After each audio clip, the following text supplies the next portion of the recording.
The fog came in early that evening, the way it always did in late October, rolling soft and grey across the harbour like a blanket being pulled slowly over the shoulders of the town. It moved without hurry. It had nowhere to be. It drifted past the lobster boats resting at their moorings, past the weathered shingles of the fish houses, past the white steeple of the church on Elm Street, and it settled gently over everything, softening the edges of the world. Somewhere out beyond the point, a bellbuoy rocked in the swells, ringing its slow, patient note. It rang and paused and rang again, keeping time with the breathing of the sea. If you listened long enough, that bell could almost rock you to sleep all by itself. The town was called Harbor Mills, and it sat on the coast of Maine the way an old cat sits on a windowsill, settled, content, unbothered by the passing of years.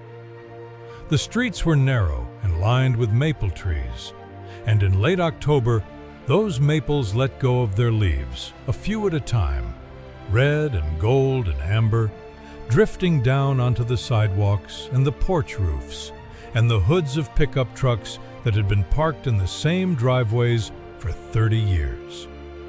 Wood smoke hung in the evening air. It came from the chimneys of the little clapboard houses, where kettles were warming on stoves and supper dishes were being dried with soft towels and set back in cupboards that creaked in a familiar way. There was no rush in Harbor Mills. There had never been much rush in Harbor Mills. The town moved at the speed of the tide, and the tide moved at the speed of the moon. And the moon, as everyone knows, has all the time in the world. At the far end of the harbour, out where the land narrowed to a rocky point covered in bayberry and wild rose, stood the old lighthouse. It was white, with a black lantern room at the top, and it had stood there for more than 140 years, patient as a grandfather, watching the boats come and go. The Coast Guard had automated it long ago, and the keeper's cottage beside it had become a small museum that opened only in summer. But the light still turned every night. Every few seconds, its beams swept slowly across the water, across the fog, across the sleeping rooftops of the town, like a gentle hand smoothing a bedspread. Folks in Harbor Mills had grown up with that light. They had fallen asleep to it as children, watching it brush across their bedroom ceilings. They had steered home by it in their father's boats. Some had proposed marriage beneath it, and some had said their goodbyes there. And all of them, in one way or another, had come to think of it the way you think of an old friend who never asks for anything and never lets you down.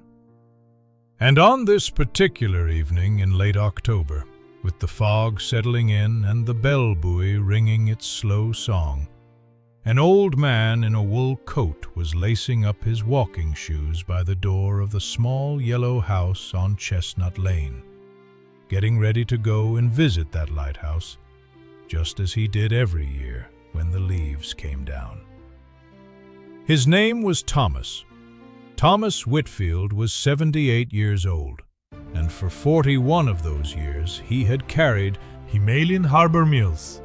He had walked the same route so many times that even now, 12 years into retirement, his feet still knew every crack in every sidewalk, every loose board on every porch step, every gate that squeaked and every gate that didn't. He used to say that a mail carrier gets to know a town from the ground up. He knew which houses smelled like fresh bread on Saturday mornings. He knew which dogs barked out of duty and which ones barked out of loneliness. He knew who was waiting on a letter from a son in the service and who was waiting on a seed catalogue, and who was just waiting for someone to wave hello. He was a tall man once, though the years had gently folded him a little, the way years do. His hair was white and thick, and his hands were large and calm, the kind of hands that had sorted 1,000,000 letters without ever tearing an envelope. His eyes were pale blue, like the sky over the water on a cold, clear morning, and they still crinkled easily at the corners, because Thomas had spent a lifetime smiling at people over the tops of packages. He lived alone now, in the small yellow house he and his wife Eleanor had bought in the spring of 1961, when the lilac by the fence was no taller than a child. The lilac was taller than the porch roof now. Eleanor had been gone 4 autumns. She had slipped away quietly, the way she did most things, in her sleep, in the room upstairs, with the window cracked open so she could hear the bell boy, because she said it was the most honest sound in the world. Thomas did not speak of her often, but he kept her garden weeded.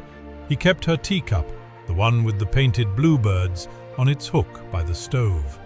And every evening he still set the kettle for 2 out of habit, and then smiled a little at himself and made just the 1 cup. By the door, an old dog raised his head from a braided rug. His name was Biscuit, and he was a yellow dog of no particular breed, grey around the muzzle, with ears as san, oft as flannel. Biscuit had been walking with Thomas for 11 years, and he knew the sound of the walking shoes being laced the way other dogs know the sound of a can opener.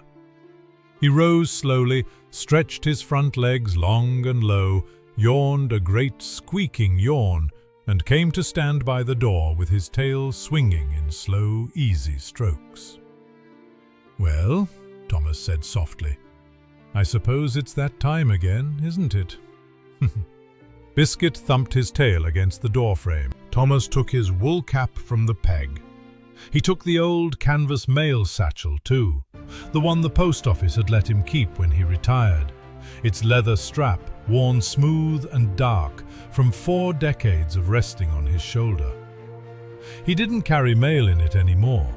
Tonight it held a thermos of coffee, a wool blanket rolled up neat, 2 molasses cookies wrapped in wax paper, a dog biscuit, and 1 small envelope, sealed, with nothing written on the front. He had been carrying an envelope like that one out to the Lighthouse every October for 4 years now. He patted his coat pocket to make sure of his gloves.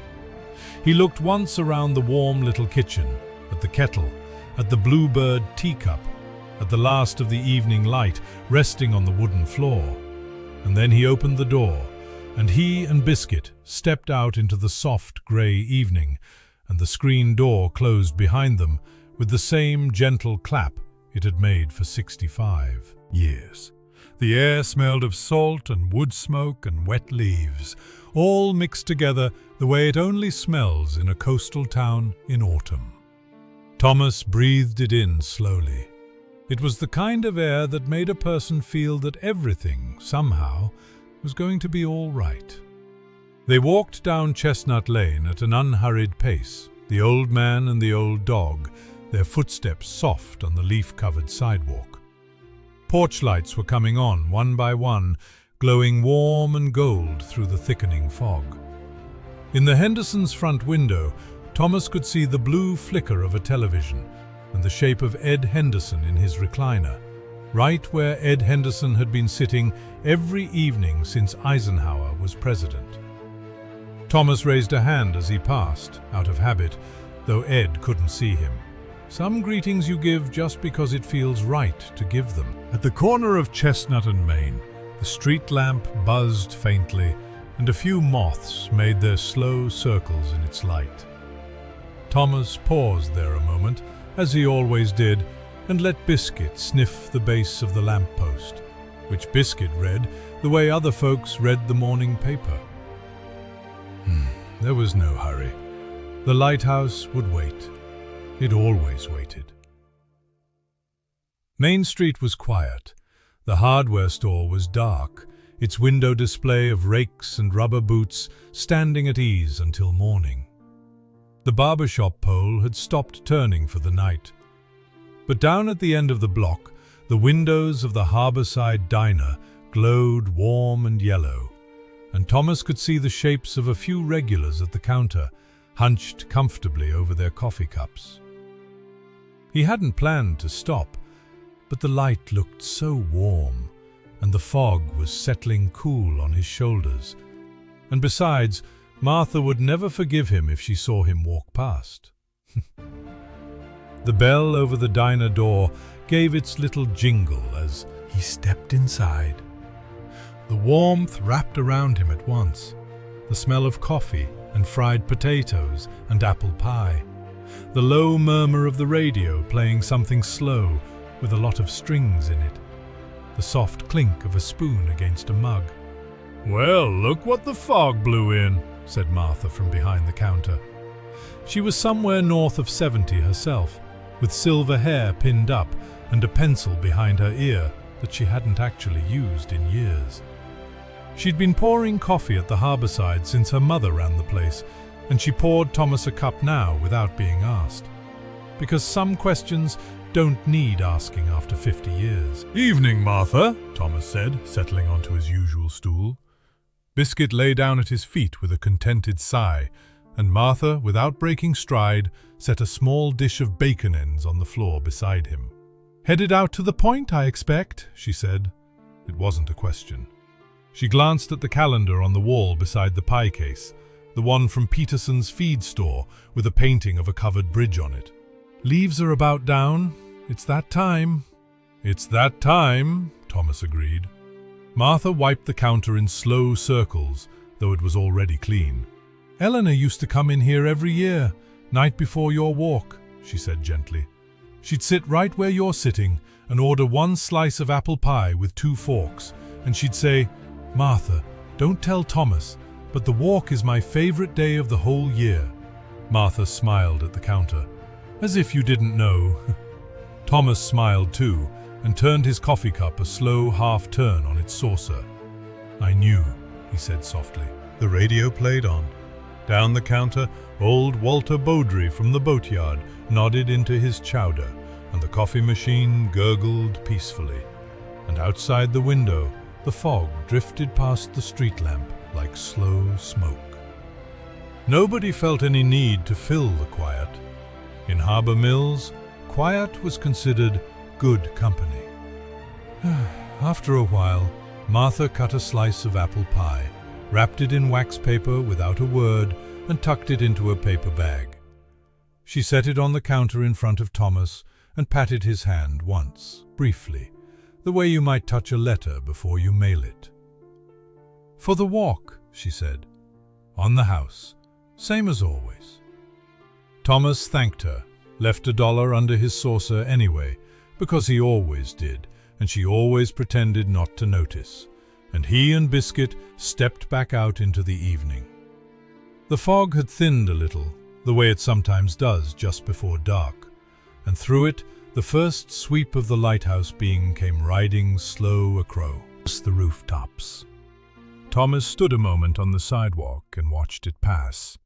Once, twice, steady as a heartbeat. "There she is," he said to Biscuit. "Right on time." They took the shore road out of town. The shore road ran along the edge of the harbour, past the boatyard with its cradled hulls sleeping under canvas, past the wharf where the day's lobster traps sat stacked like honeycomb, past the little cemetery on the hill where the stones leaned together like old friends sharing a secret. The road was gravel in places and cracked pavement in others, and the sea kept it company the whole way, breathing in and out against the rocks below. Thomas walked slowly, partly because his knees requested it, and partly because slow was simply the right speed for this particular walk. Biscuit understood. He trotted a few paces ahead, then circled back, then walked alongside, his nose taking inventory of the evening. Seaweed, spruce, somebody's supper, a squirrel that had passed this way an hour ago and was of no further sea. Concern. The maples gave way to spruce and fir as the road bent toward the point, and the smell changed from leaves to evergreen, deep and green and old. Somewhere off in the trees, a white-throated sparrow sang its thin, sweet, falling song, The one that sounds like it's saying, "Old Sam Peabody, Peabody, Peabody." Eleanor used to whistle back at them. She could match the tune exactly, and she swore the birds answered her. And Thomas had never once argued the point, because he suspected she was right. He walked, and the light swept over him at its steady interval, brighter now as he drew nearer, and the bellboy rang its slow note out in the darkening water, and his shoes made their soft crunch on the gravel. Crunch, crunch, unhurried as rain. 41 years of walking, he thought. A man walks a mail route long enough, walking stops being something he does and becomes something he is. Even now, his body still woke at 5:30 sharp. Even now, when he passed a mailbox with its little flag raised, his hand remembered the feel of lifting the lid. Some routines go deeper than memory. They live in the bones. And this walk, this one walk, every year when the leaves came down, was the deepest routine of all. It had started in October of 1959, before the Yellow House, before everything. Thomas was a young mail carrier then, 3 years on the job, and Eleanor Hastings was the new librarian, freshly arrived from Bangor with 2 sui, tea cases and a canary. He had been delivering books to the library for a month, parcels of them wrapped in brown paper and twine, and every time she signed for them with a little flourish on the H, and every time he walked back down the library steps trying to think of something clever he might have said. Then, one grey afternoon in late October, she came out onto the steps after him and said, "Mr. Whitfield, you deliver to the Lighthouse, don't you?" He allowed that he did. The keeper out there, old Mr. Aldous, got his mail twice a week. "I've been in this town 6 weeks," Eleanor said, "and everyone keeps telling me the best view in the county is from that point, and I haven't the faintest idea how to get there. The road isn't marked." "No, ma'am," Thomas said, "it isn't. Folks here figure if you need to know, you know." "Well," said Eleanor, tucking a strand of hair behind her ear, "I need to know." So that Sunday he had walked her out along the shore road, the same road he was walking now. And the maples had been bare then too, and the air had smelled of spruce and salt, exactly as it did tonight. Old Mr. Aldous had welcomed them up into the lantern room and let them watch the great lens turn, slow and silent and full of light. And Eleanor had stood at the rail with the wind in her coat, looking out at the water. And Thomas had stood looking mostly at Eleanor. On the walk back she had taken his arm, for the footing, she said, though the footing was fine. And by the time the town lights came into view, she had decided, in that quiet way of hers, roughly the entire rest of their lives. They were married the following June, and every year after that, every October when the leaves came down, they walked out to the lighthouse together. Through the years when the children were small and rode on Thomas's shoulders, through the years when the children were grown and gone to Portland and to Ohio, through the year Mr. Aldous retired and the light was automated, and the two of them stood by the locked door of the keeper's cottage, and Eleanor said, "Well, the light doesn't know the difference. It just keeps on."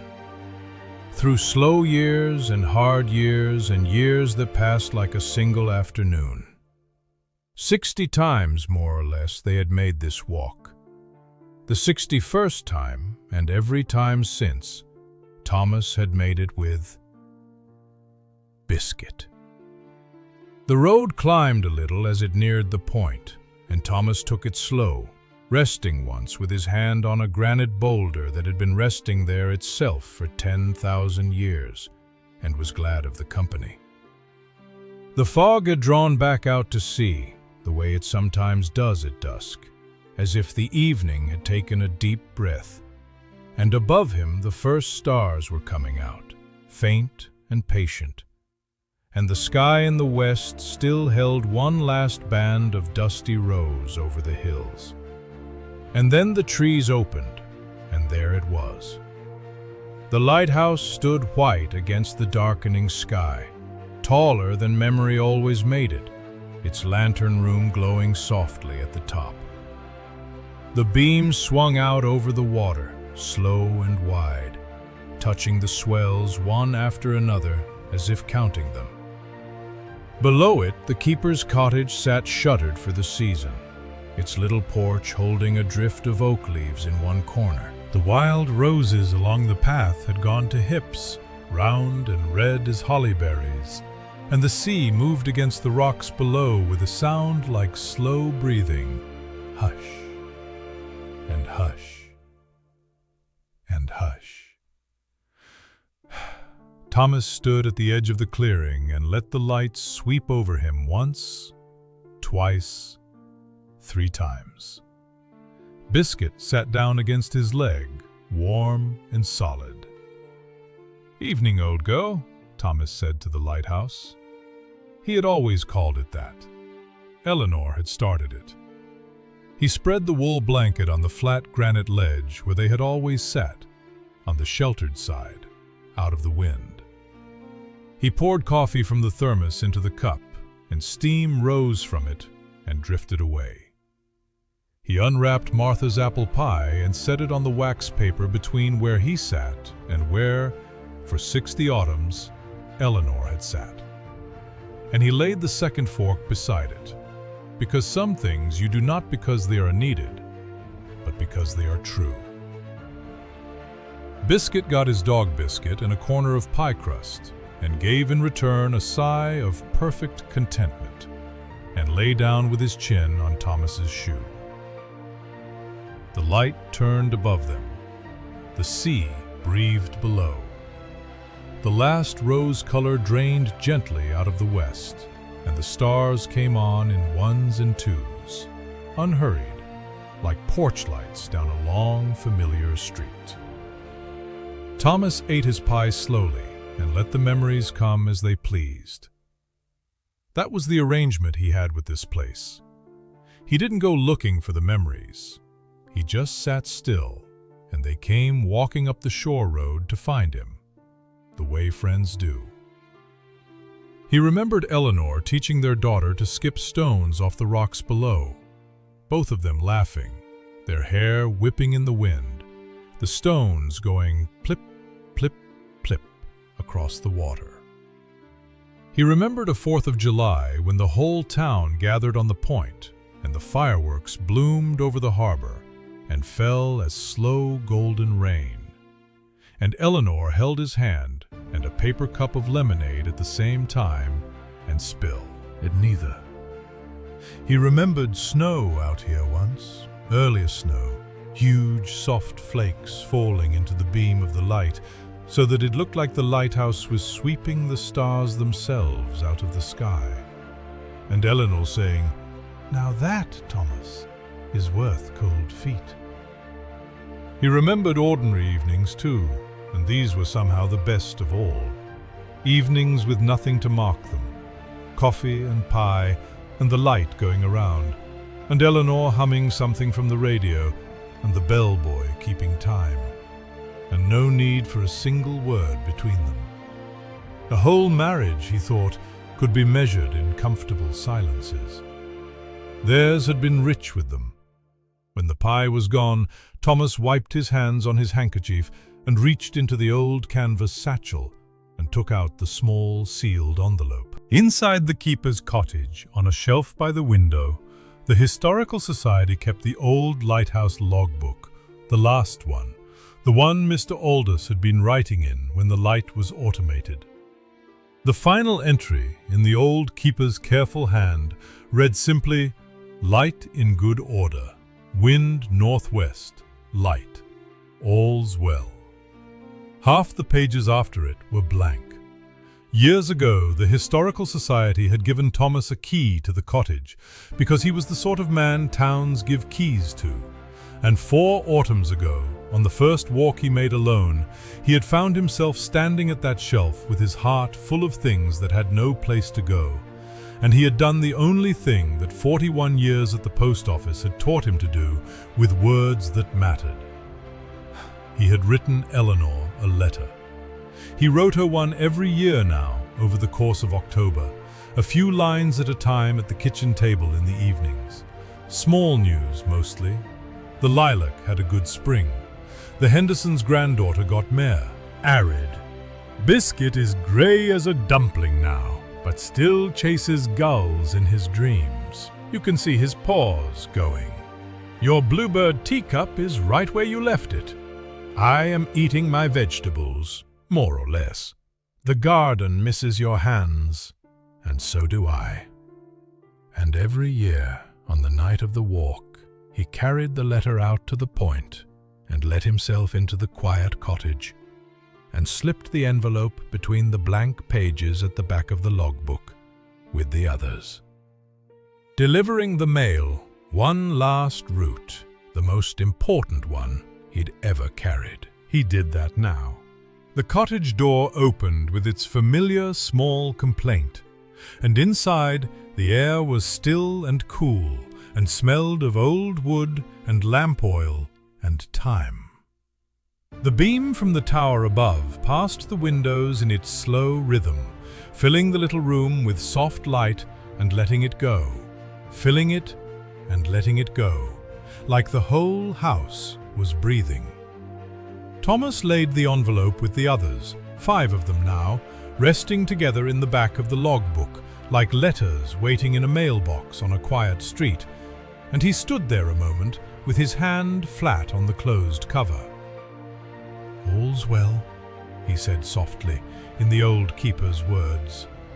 And he found, saying it, that it was mostly true, and truer every year, and that this was Eleanor's doing as much as anyone's. Because here is what Thomas had come to understand, slowly, over 4 autumns, the way you come to understand anything worth understanding. He had thought at first that he made this walk to remember her. But that wasn't quite it. He didn't need a walk to remember Eleanor. He remembered her in everything, every day, without trying. No, he made this walk because she was still in it. She was in the walk itself. She was in the second fork laid beside the pie, in the whistled answer to the sparrow's song, in the kettle set for 2, in the lilac kept trimmed the way she liked, in the slow half-turn he gave his coffee cup because she used to tease him for it. The people we love settle into our routines like light settles into a room, he thought. And as long as the routine goes on, the light goes on. You don't lose someone all at once, and it turns out you don't keep them all at once either. You keep them a little at a time, every ordinary day, in the small, faithful things your hands go on doing. The lighthouse had taught him that, really. Nobody climbed its stairs anymore. The keeper was 50 years gone, and still, every night without fail, it turned and shone and swept its patient beam across the water, keeping the old routine, keeping the faith. And because it did, every boat on that dark water knew exactly where home was. Thomas locked the cottage door gently behind him. He sat a while longer on the blanket, in no hurry at all, with Biscuit's warm weight against his leg and the coffee cooling sweetly in the cup. The stars were fully out now, thick and soft above the water, and the sea had gone calm, and the bellboy rang its slow note, farther apart now it seemed, as if even the boy were getting drowsy. The beam went around and around above him, steady, unhurried, faithful. Thomas watched it pass, and pass, and pass, and each pass seemed a little slower than the one before, though he knew it was only him, set. Cling.